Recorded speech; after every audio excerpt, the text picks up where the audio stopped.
The Trefoil Talks, celebrating 30 years of women of distinction.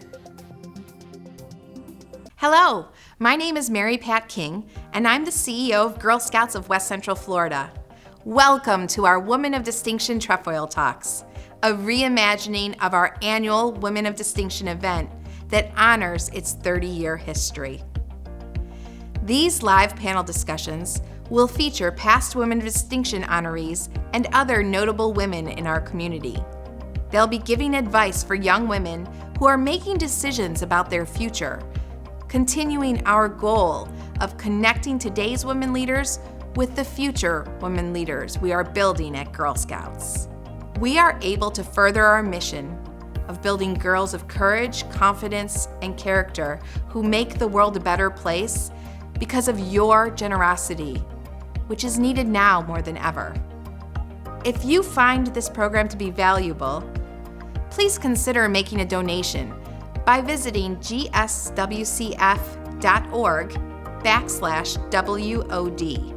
and we hope you will. And now, the Women of Distinction Trefoil Talks. Hi, I'm Mary Pat King. I'm the CEO of Girl Scouts of West Central Florida, and I'm here with Annabelle. Hi, Annabelle. Hello, Mary Pat. How are you? Good. Tell me about your Girl Scout journey.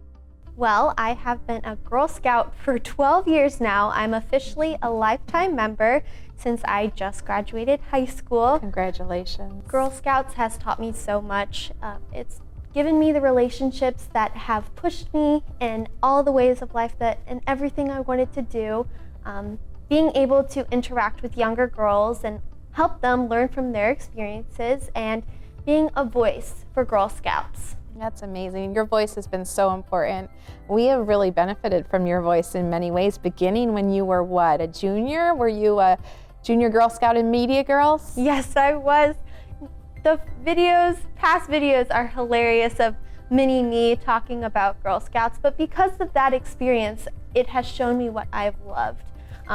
In the future for college, I want to pursue marketing. So because of Media Girls, I will continue that in my future. And Media Girls has taught me so much, how to be able to stand in front of my peers and how to stand up in front of strangers that I don't even know. It was a fabulous experience, and especially with the unique opportunities with Media Girls, being able to tour around news sets and being able to take photos and be able to interview people like you was amazing. So Media Girls is basically like a speakers bureau. Like, we train you on how to represent Girl Scouts, right? In the media, at public speaking events. What was the coolest event you went to? The coolest event was I was able to be a part of the press pass team for the NCAA Women's Final Four. Oh my goodness, that's cool. No way. Yes, it was so much fun. I was able to interview coaches. I was able to take pictures behind the scenes. I was even able to go to the event, and it was a fabulous experience because I got to see it from a media perspective, not from an audience perspective, and it was a fabulous experience. Walking around with your press pass. Right. I love it. Once in a lifetime experiences, that's what I think Girl Scouts all about. So tell me about a once in a lifetime experience that you had that you would encourage other girls to pursue. A once in a lifetime experience I would tell girls to pursue is any event. Every event is a one in a lifetime experience because every event brings a new perspective. STEMapalooza, not every single one is like that. So constantly being involved in the community is one of the most important things I suggest. And you've been so involved in Girl Scouts of West Central Florida. So we talked about Media Girls. You were also on the Girl Advisory Board. The CEO Girl Advisory Board is a group of 20 girls who advise me as the CEO on different strategies. And I know you were a big part of that this year. Yes, it's a fabulous experience to be a part of the CEO Girl Advisory Board because you get to see change. I remember my first year, I wanted to have fans in Wailani. I showed that there was a need for fans, and then I went to camp the next summer, and there was fans. Yeah. It was the most exciting thing. I was like, that's what I did. My voice mattered. So Girl Advisory Board shows that your voice matters and the things that you want to change and help for other girls can be greatly impacted. And I think that's what I love so much about Girl Scouts is a lot of times organizations invite youth to the table and nod at what they say. But not Girl Scouts, we're girl-led. So when a girl says something, we listen and we act. And I think that was a great example of how, you spoke up and we took action, and that's exactly what Girl Scouts, the opportunities for leadership that Girl Scouts delivers. Now, you and I both have been volunteers in the service unit of Crystal Waters. Tell me about what types of roles you can have if you're a Girl Scout who wants to volunteer in your service unit. Well, the opportunity of becoming a delegate, being able to delegate the responsibilities of Girl Scouts and share your voice. Also, there are different advisory boards for other councils that your council might provide. I was part of the CAS, which was Cadet Ambassador Senior for Crystal Waters, and we were able to help with encampment and mentor younger daisies and all those opportunities to share our ideas. That is awesome. And I remember Jenna's my daughter, coming home from encampments and just loving getting to know the older girls. And as you grow in Girl Scouts, especially when you grow from junior to get cadet level, there's so many new leadership opportunities, and I think you really seized every opportunity. You were an area delegate for our local council, right? And also a national council delegate. Can you explain what national council delegate is? Well, the national council delegate was a part of the national council session, which was held last year. And this year was the first ever time being online. So everything was virtual, which was very different. No one was ever used to having to see everyone virtually, not face to face. So the interactions were definitely different, but how they incorporated all the girls was fantastic. We got to share our input, we got to vote, which I never knew some of the logistics of voting. There was one vote where it was so close. If one person would have voted yes, we would have had to move everything to the next council session. But because someone said no and spoke up and showed that your vote matters, it showed that there's always a difference. Annabelle, you and I met. We are neighbors. Yes. But we met at the board of directors. Right. So you're on the Girl Scouts, or you were on the Girl Scouts of West Central Florida board of directors. What's that experience like to be one of two girl voices on a board of 20 adults, civic leaders across our 8 counties? It was an amazing experience, and one thing I learned is that every board member on that board cares for Girl Scouts, and they want to show that they care for them by continually asking, how are things going in Girl Scouts? How can we help? Is there anything we can do? So as a girl board member, I got to see the need for their voices also to be heard and for us to share their voices and our perspective. And that was another thing I learned was we had a thing called Mission Moment and seeing what other girls were doing in the community. And that was just a fabulous experience. Yeah, every meeting we celebrate the mission by celebrating and highlighting girls who are just doing these extraordinary things. And especially during the past year when we were all encountering so much, girls stepped up in a huge way. And I feel like Girl Scouts has never been so important. So many of our Girl Scouts, took action this year. It went from having the courage and confidence to truly the character of making our communities a better place. One of the things that we're really focusing on is reimagining Camp CEO. One of my goals is to make that the premier event for Girl Scouts across our 8 counties. Tell me, where do you hope that experience goes? First, describe your experience, and then where is it going to go? Well, I had the opportunity of being a part of the first ever Camp CEO. So we were still learning how to do things, and we wanted to show the experience of the girl and show everyone what we loved to do for Girl Scouts with those CEOs that came to the event. We did strength finders, we did how to conduct an interview, we learned how to build a resume, your business cards, basically building yourself up for success for the future. I'm excited to see the mentorships that girls have and the experiences that they learn and how they'll grow from it. Because I've grown so much from Camp CEO because I've learned how to communicate with others who might give me a job. Like, I need to communicate with them, and how to send out emails and make sure that I'm communicating the right image and being sure that I portray myself as a Girl Scout and being there for others. I think there's so much potential with that. I also know that the Girl Advisory Board was all about us really increasing the outdoor adventures and diversifying what we deliver. And we're also, as an organization, really aiming to make it our camp experiences and all of our outdoor adventures ones that are accessible to all girls. So what have been some of your favorite outdoor adventures through camp? The thing about Camp CEO is we had the ability to go on the ropes course on Wailani. And that was an exciting experience because I had to be an innovator, I had to be a risk taker, I had to get outside of my comfort zone. So with the outdoor adventures, you have to do all of those things. Go outside of your comfort zone, find new ways, and really communicate your leadership with others. Be a team builder. It's so obvious how much you love Girl Scouts, and here you are taking this huge leap into the future. But you're a lifetime member, and once a Girl Scout, always a Girl Scout. So tell me, how do you envision yourself staying engaged with Girl Scouts?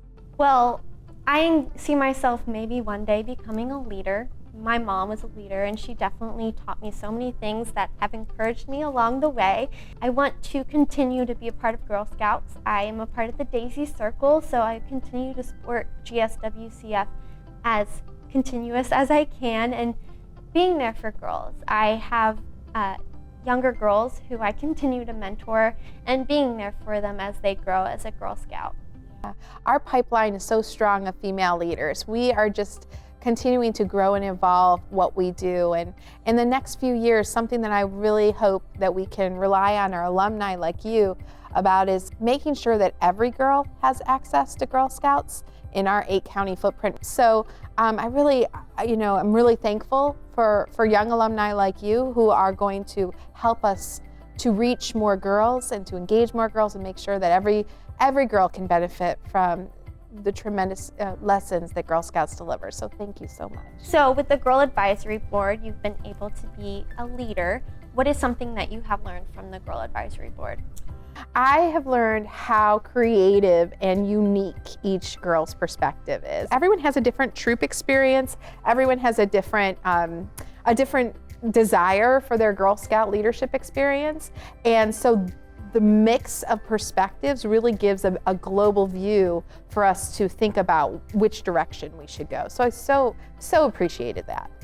You've talked about community a lot. What has been your favorite Girl Scout community experience so far as CEO? My Girl Scout, my daughter Jenna, participated in the Crystal Waters suffragist movement, which I believe you participated in as well, a celebration of the centennial celebration. And what it was where they created posters. And the girls really learned a lot about that movement to get the right to vote. And then the posters were put all around the library, and as a mom, I could take my girl and we walked around and we were able to celebrate all of the extraordinary women spanning 100 years who fought for the right to vote. What is your vision for tomorrow?